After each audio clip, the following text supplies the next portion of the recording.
Il tema che vogliamo toccare è un po' questo argomento di come cambia l'informazione e come cambia l'informazione dal punto di vista di chi la fa, degli editori, e ha un impatto poi sull'advertising, modelli business, eccetera, eccetera. Vi presento i nostri ospiti e vediamo, spero siano arrivati già tutti, non ho avuto un feedback contrario, direttamente dal New York Times, è la prima volta in Italia, è il CTO del New York Times, quindi quello che tiene in piedi, diciamo, tutta la baracca tecnologica, che non è uno scherzo.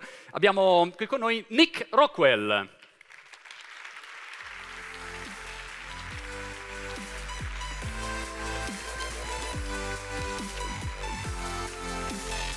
Eccolo Nick.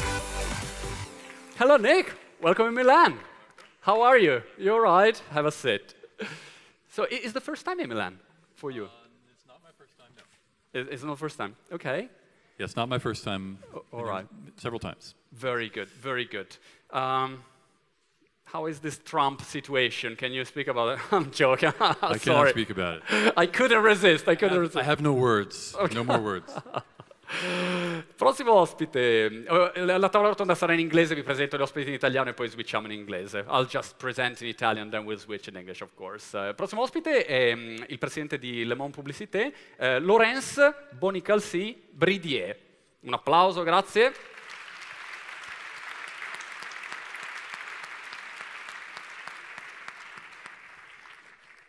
Bonjour, Laurence. Je parle tremendament horrible français, so I'll speak English. Thank you so much. Prossimo ospite, una persona che conosciamo tutti, ha avuto per me un grande impatto sulla divulgazione delle opportunità di internet e della tecnologia in Italia, ex direttore di Wired, ha fatto veramente 1000 iniziative, oggi è a capo come direttore responsabile dell'AGI, l'agenzia giornalistica italiana, Riccardo Luna.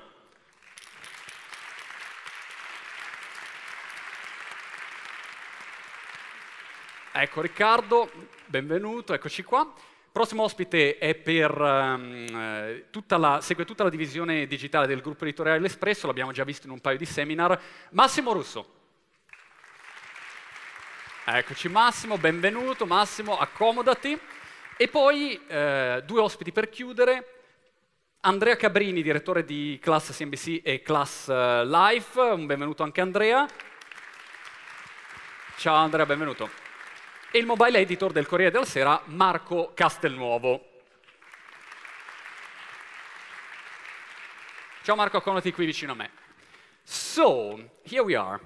I was trying to ask to Nick about Trump, but we better move to another topic, okay?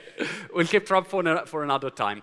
No, it's one topic. With Riccardo, we were talking about this topic before, and I think is the topic that is very interesting to start with, and is this topic about fake news. Did you hear about fake news problem and so on? So I would like to start with Nick from this point and see what are we going to do about these fake news problems? Is only a problem from Facebook and Google that they have to activate fact-checking or this kind of things? What a publisher like New York Times is doing for it? It's a very interesting problem. It's really come to the fore in our election, of course, the potential for influence and really malicious manipulation of social media. But it's a very difficult problem to try to solve. Obviously, any attempt to solve the problem is subject to a political attack from those who feel that it's affecting their point of view. I do think that the platforms, the social platforms, Facebook and Twitter in particular, have an obligation to give some signal or guidance to their users as to what the provenance or sort of confirmability of news that they're circulating is.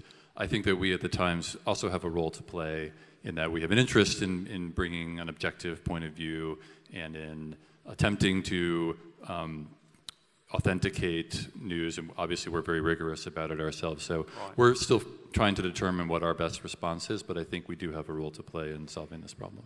Riccardo, you even launched a campaign recently about this topic, not only about this topic. What can be the role of an agency or of journalists? The name of the campaign is La Verità Conta, the truth matters. It's important. If we cannot make the difference between a false and a true affirmation, we have a problem with democracy also. It's a matter of democracy. So I think that what's happening now with the the digital transformation and news is something more complicated than to open and to launch a website. I mean, journalism started off from scarcity of information. Now we live in an era of abundance of information. So the role of journalism is completely different. We have to be a filter. We have to be a guidance for our readers. We have to do fact-checking every day. I'm very much surprised of the fact that at Le Monde, they have 14 journalists just doing fact-checking every day. It's very important. Wow. So we cannot win the game with the web in speediness or in abundance. The bloggers will win the play. We can win if we are more serious about the truth. We can say if something is real or not, if there is a fake news or not. And second point is, as a journalist, we should leave our offices and go to see the world. Right. Probably the digital era forces us to stay in the office and to see, I have everything in my computer. But if I just stay before my laptop, I cannot see the Trump arriving, as they did. And my best story for this is the one of the first journalists that died working for a news agency. It was 140 years ago. His name was Mark Kellogg, and he was with General Custer. He died a little bigorn. He was a telegraph, actually. He started as a telegraph, and he became a journalist because he could send the news. And the last report, the last dispatch he sent, it was, I stay with Custer until the death. I don't mean that we have to stay there until the death, but we have to just to go and follow the news and stay on the ground, not just follow news on the wire. On the internet. I love this point. And Le Monde Lawrence is, I mean, Panama Papers was your fault, let's say, your credit of it. Our big fault. Yeah, Panama Papers is a great story because it's a story of journalism, and I think it's where we make the difference. The difference versus our friends GAFA. It's a story of journalists, but more than that, it was a collaboration. 100 newspapers were working on that. It was a matter of data journalism, and it was something very innovative. Amount of data, millions of data, and for Le Monde, it was also a matter of deploying this information. 5 days before we provide the info in the newspaper, we began working with hashtag, we began teasing, and we talk on the social community. Because also, to tackle our GAFA's friends, we need to go in the social perimeter. Not only on our newspaper, not only on our website, not only even our application, mobile application. The perimeter, the field of the news, of the social media is also ours. That's a good point. Lorenzo Massimo, she was talking about data. So data is one important point to create a new kind of journalism. What's your experience, I mean, in this moment? Are you experimenting with data? Are you, both for fact-checking or for trying to guess what kind of stories are the best stories? I think that data are really key in establishing the real perspective, because what we lack at the moment is perspective and context. We kind of live in a continuously present when we get an overwhelming quantity of news that are continuous streaming, and if you don't put things in perspective, that's the problem. And for example, we all tend to think that today the biggest threat to our lives is Islamic terrorism in Europe. Right. But if you look at statistics, you get the idea that in this period, in fact, we have the lowest, or one of the lowest number of terrorist attacks in Europe in the last 40 years. Right. Because we forgot about RAF, we forgot about IRA, we forgot about the Red Brigades, we forgot about what the 70s and the 80s were. So we all need to look at the news, but reestablish the context and the perspective. And data can be really important for this. And I think that also an alliance, a new alliance between content providers and creators of journalism and platforms is feasible on this. There are examples going on. There are a couple of projects that I want to mention. One is called Trust Project. And basically, the idea is of putting not only fact-checking in the news, but also in meta tags, right, as in machine-readable format. And then that machine-readable format, meta tags, can rank those stories higher than the rest. And platforms are very eager to do this because they understand they have a huge responsibility. Of course, they are just a mirror, but they are the main filter through which reality comes to us today. And I think that what is happening can give us the good opportunity to work this out. That's a good point, you know, because both publishers and platforms can work on this topic of fake news. Andrea, how do you produce content in such a context, which is very difficult, only compared with, I mean, 5 years ago? Well, definitely, Marco. This is really stimulating because, you know, we are working on the markets and financial markets as class editoria. Right. We're most specialized in general media news. And as you can imagine, in real-time trading times, rumors and news that are not checked can create a very strong effects on the market. So one of our daily duty is to just give the information that people can trust. And trust is the currency which is more scarce on the market currently. And everyone can try to start manipulating the market in real time, putting inside some news that in a few seconds can really change prices and indices and so on. But this gives us not just a responsibility, but also an incredible opportunity to leverage on the trust that some of our brands have, because we, for example, have been established 30 years ago, and we do have, all in all, the largest Italian financial newsroom. So people can rely on us, and we can also use data that they were mentioning, not just, you know, we live of numbers of markets, etc., but use data that our audience shows us in terms of the behavior that they do have on day in, day out basis to create new offer and to recraft, reimagine, reinvent our offer, and that's what basically we're trying to do in this 2016. But trust is the key, is the main currency. Trust is absolutely the key. Yeah. How do you build, Marco, a story that works in this context? Okay, fake news, but then you have to create a good storytelling to get the attention without doing any link baiting, you know, or these exaggerated titles that you always see. What's the key to create a good story? My perspective is mobile, so it's a little bit different from the desktop and from the newspaper. Yep. When a story is a big story, written by a good authors, is good for mobile, for desktop, for paper, it's okay. When we have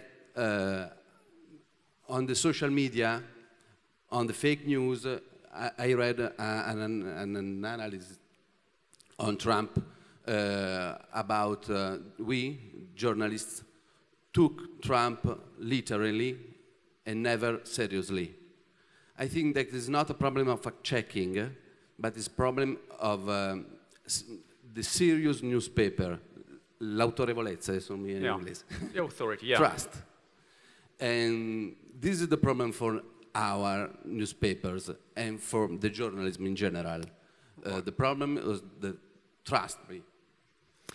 One topic that I would like to get just a 10 seconds answer from everyone, but I'm really curious about your opinion. The state of the market in this moment has got these two major elephants, or call it however you want, Facebook and Google. And what kind of relationship you have? Because sometimes they are friends, because they bring traffic, sometimes they're not, because maybe they launched their services. So I wanted to start with Nick. Facebook and Google, what's the situation? How do you perceive them? Just, you know, a quick 20 seconds, and then I want an opinion from all of you. Sure, I think to regard them as a threat or an enemy is just not a tenable position. They're so powerful that we actually have to kind of find our niche around what they do. Interesting. It does mean that I don't believe we can compete in the advertising market on data, and therefore programmatic advertising is not the panacea for us that we might have hoped it would be. We actually have to differentiate ourselves in relation to what they offer And that means actually investing in our own destination and making sure that we have the highest quality product possible so that there's value to our context. Good. So New York Times is work around these guys. Lorenz? Yes. Here we are. Oh, perhaps it's our frenemies. We need to be close to them. We don't need to be shy. We need to work with them. I love this. We don't need to be shy will be my my punchline. Yeah. Why? Because as I said previously, we have something they didn't.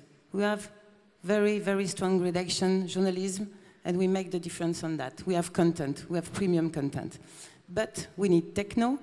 We need to understand things. We need to play the game with them. I think we are now in the same field. Interesting. Riccardo?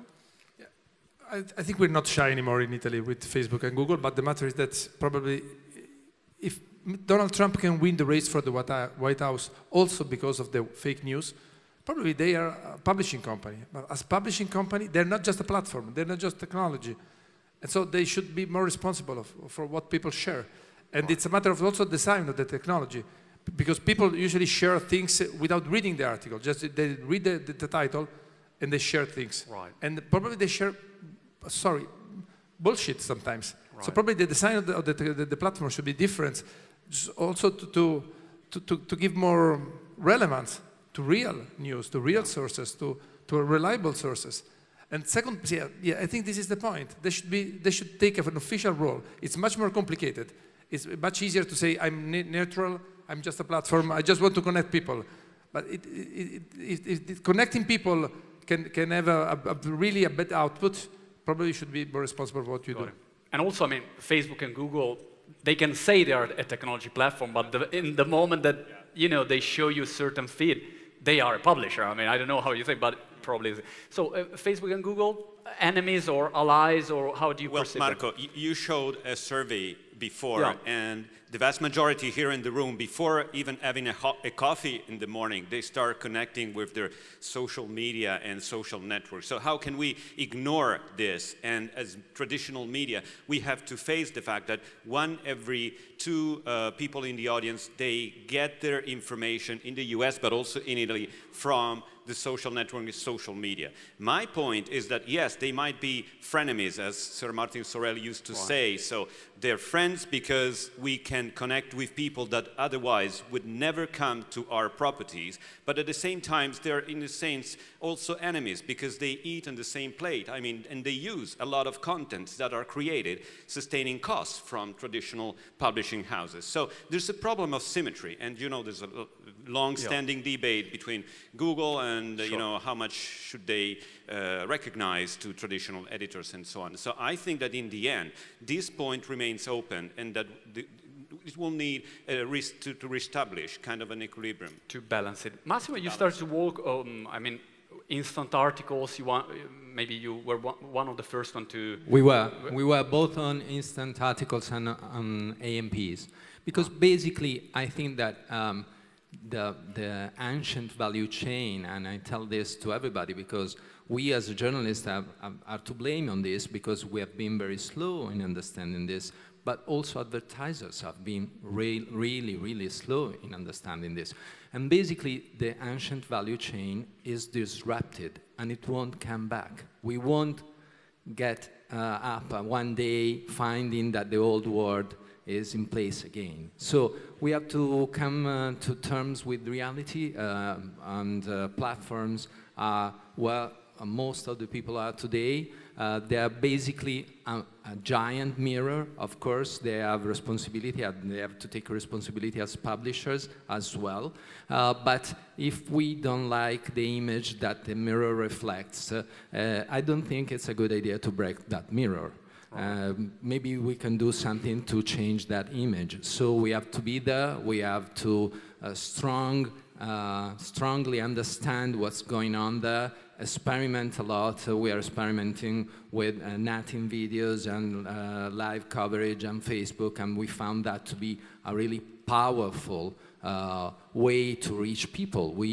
During the last earthquake, we reached millions of people, and it never happened before with that strength and with that power. So, of course, there are risks, there are problems, but You have to cope with that. Life is a risk. Right, sure. That's how it works. Well, one thing, and then I come back to Riccardo. By the way, I saw one online publisher, I think it's Now This or This Now, something like that. Now This. And I mean, they produce like 60 videos a day, clip only on Facebook, and they gather, I think, 8 million fans or something like that. And their strategy is only going full in, all in on Facebook, for instance. By the way, if they close their Facebook fan page, will be a big problem. What happened for you, Marco? Content is the king. Okay. But the distributor of content is the queen different. And wears the trousers. So for us, it's important to stay very close to Facebook and Google, use Face and Google, stay on Facebook with Facebook Lives, with native videos, and use Google Maps, Google Street Views, all the instruments that Google and Facebook is for us. This because we have to try to find your own identity, I would say. Experiment. Okay. You have to test new things and see I can what works. fail, but it's better. Better try than stay there and do nothing. Riccardo, you wanted to add something? Yes, a few more lines about this. It's that we started talking about fake news. So about the fact that the Pope never endorsed Donald Trump, even though we share all the news. For like millions of people share the news. But there's something even more subtle and more important for me. On Sunday, there will be a very important referendum in Italy. And it can be heavily influenced by Facebook. Sure. Because, by what we see in the news feed. I mean, the algorithm is not neutral. I mean, they can show us stories about migration, or migrants, or something else, and they know can prevail. Or the opposite can work the same way. Sure. That happens the same in Britain with the Brexit or with Donald Trump. So the news feed is very important. So I think we should start wondering about the transparency of the algorithm, because it can determine the public opinion in a very subtle way. Right, because also the algorithm today, at least, is not optimized for the truth, is optimized for engagement, you know, so that's my perception. I'm back to Massimo in a second. Just a few lines on this, because it's important, because one moment we start discussing the algorithm, and the moment after we start discussing about freedom of expression. And believe me, there are a lot of people that in these days are asking for Facebook to pre-moderate comments. Right. And so that would be the real death of freedom of expression. So always please keep in mind that we never have to act under the push, under the urgency that we feel that somebody is going bad. And always keep in mind that if a lot of prejudice is in Facebook, it's also because we are the ones who tend to build our network of friends, reinforcing what we already believe. And so we need also an education on the users. That's a good point, yeah. You got it. You can do it. It's not forbidden. Thank you. Nick, let's switch 1 second to the business model, because we love money in Italy. You know, we love to talk about money and business. We're completely idealistic. You know, it's not like in US. Here in Italy, we talk about money. New business models. I saw New York Times experimenting with different things, and also in Italy, someone trying paywall, other one, you know, crowdfunding, a lot of different models. What do you think? What's your picture in this moment? What are the most interesting business models out there? Well, I think it's very difficult to sustain an ambitious media business on advertising alone in this day and age. If only because it's so volatile. You know, quarter to quarter, year to year, there's so much change in the marketplace that it's very challenging. We're very fortunate to have a healthy paid business. I think the internet is a very brutal environment for anyone who is not number one or number two in their market. If you are, you have the potential to build a paid business. If you are not, you really don't. So for us, focusing on building that paid business and keeping it as aggregated as possible and finding more and more ways to add more and more value to our subscription bundle is the driver of everything that we're doing and of all of our innovation work as well. So finding new ways to provide value, whether it's through our cooking app or the Wirecutter acquisition that we just did.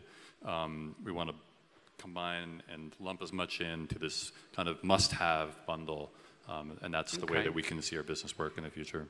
Will Le Monde in the future just be an e-commerce and not a publisher anymore? What are the business models for you? New model, I fully agree with Nick.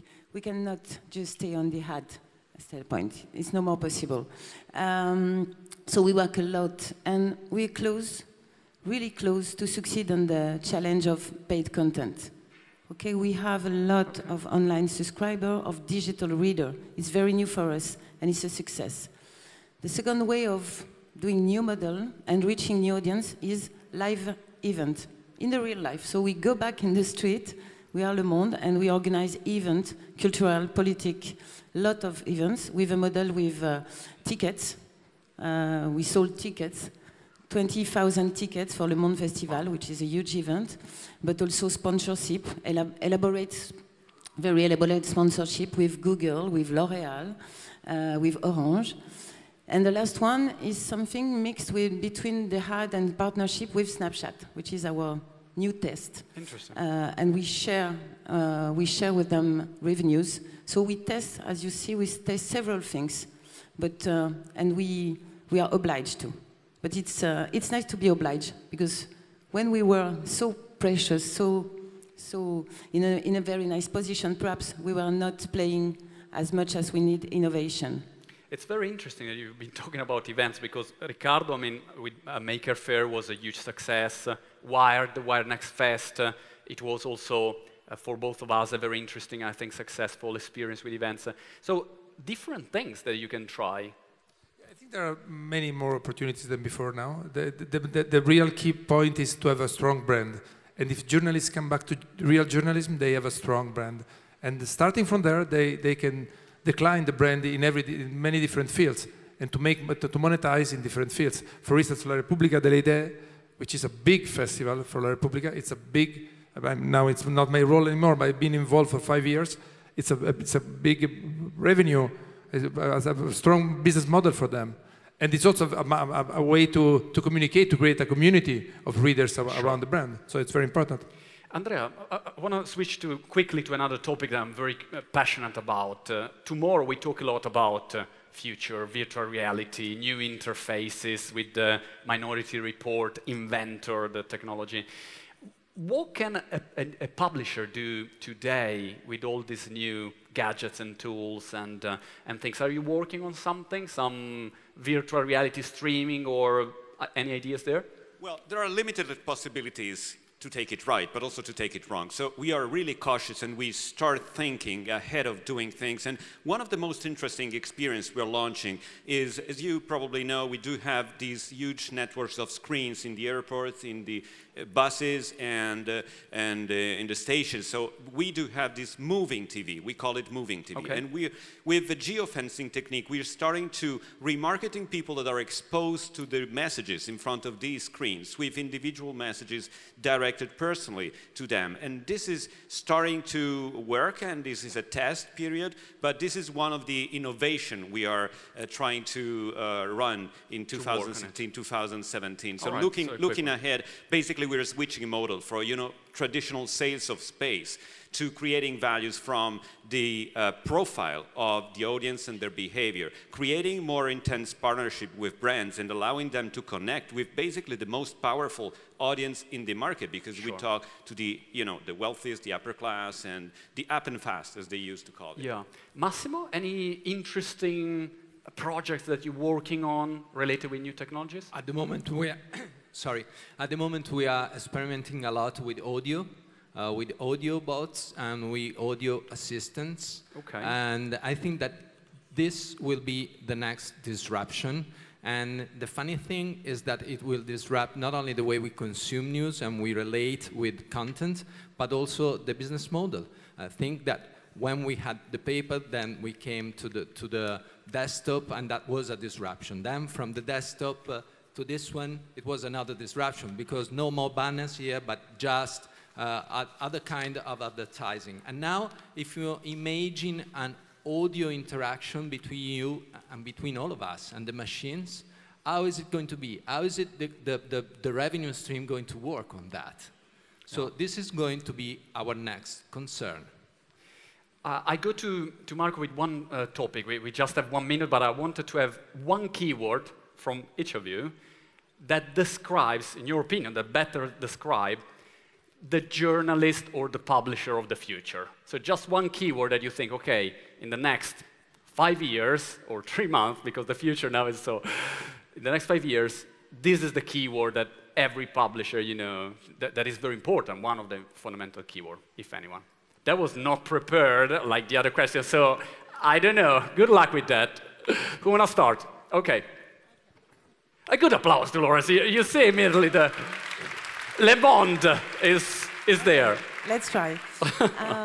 Not one word, but I think it's a matter of knowledge to go to relationship, knowledge of our audiences, to go to relationship, to make the good decision. And the good decision should be the right content, the good moment, the perfect ad. Perhaps it's the way we can work on. And that was not prepared, so I imagine if you were prepared. That's excellent. Next one? For me, it's very easy. It's the punchline of the AGI campaign, la verità conta. So technology is very important. We have to use technology to make truth come. Truth matters. Andrea? And to me, is to get back to the new fundamentals of the digital alphabet. A, understand your audience. B, brand strategy to allow brands to connect with your audience. C, create contents and creativity. D, data and insight to allow campaign to be more successful because they're based on data. And E, experience and events. So match physical everything events together with the digital side. That's what we do with our creative solution unit inside, which is, we've been doing that for many years. Okay, Marco? It's not a keyword. That's not a keyword. It's more than one. That's a book. As Riccardo, we are the old grey of the journalism, the Italian journalism, and the truth matters. Truth matters, Massimo? I just give you and the audience 4 adjectives. I think that journalism, in order to thrive in the future, need to be alive, curious, reliable, and that's it. And Nick? I think it's authenticity, maintaining our authenticity and conversation with our users in the right way.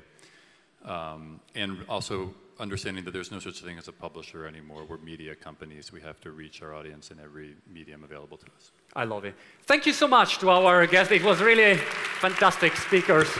Great. Thank you so much, Andrea. Grazie, Riccardo.